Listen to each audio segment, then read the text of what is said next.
magandang gabi. Katatapos lang natin maglaba at maligo. At ayan po, nandito tayo sa kusina. 6:30 na po ng gabi. Magluluto po tayo ng ulam. O, ayan yung anak ko magsasaing. Ito po yung iluluto natin. Pata po iyan. Pinakuluan ko na kanina. Igisa na lang po natin yan mamaya-maya. At ito na po, nakapaghiwa na tayo ng luya, bawang, at saka sibuyas. Ngayon po, simulan na natin magluto. Po yung ating gagamitin sa pagluluto, nakasalang na at alam kong mainit na kasi kanina pa. Ngayon lalagyan na natin ng mantika. Ayan. At dahil mainit na po yung ating mantika, lagay na natin yung luya. Medyo sunugin po natin yung luya para mabango.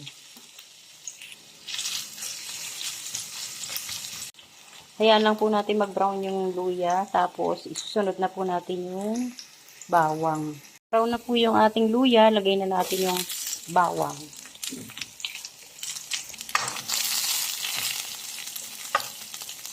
Ang bango ng luya. Grabe, amoy na amoy. Tapos, ilagay na rin natin yung sibuyas.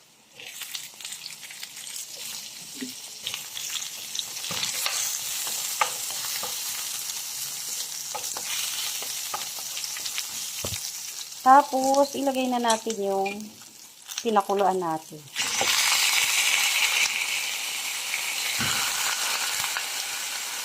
Apat na piraso lang.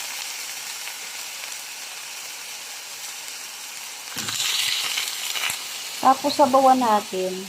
Ayan. Yung pinagpakuluan din natin. Ayan po yung ginamit natin na sabaw.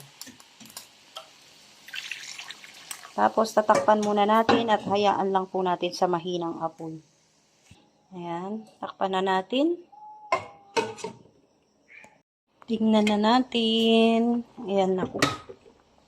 Makulo na. Oops. Tapos, titignan natin kung ano. Subukan natin ang tinidor.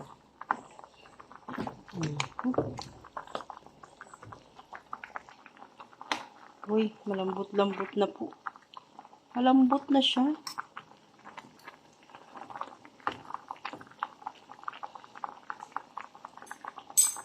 Tapos, lagyan po natin ng pineapple.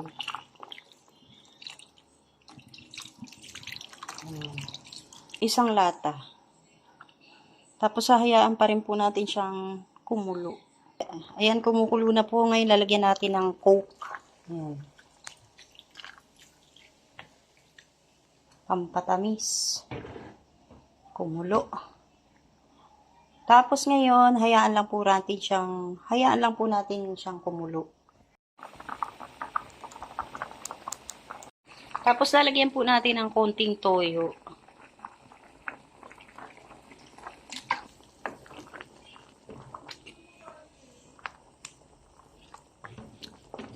Ayan.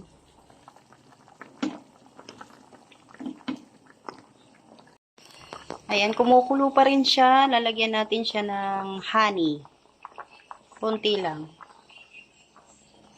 Oops, tama na. Tapos, lagyan natin ng isang takal ng asukal na pula. Oy, nako, ayan na.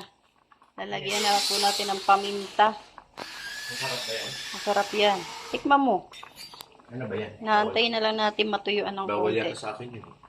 Hindi ka na makakain ng marami. Hacha! Yummy! Tikman mo, dali.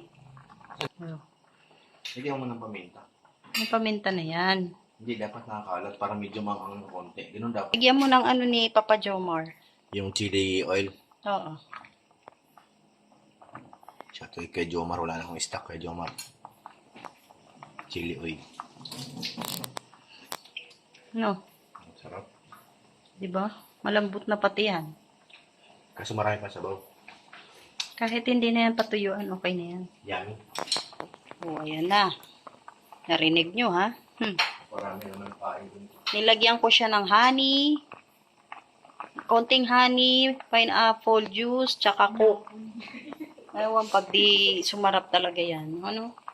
Tapos nilagyan natin ng paminta.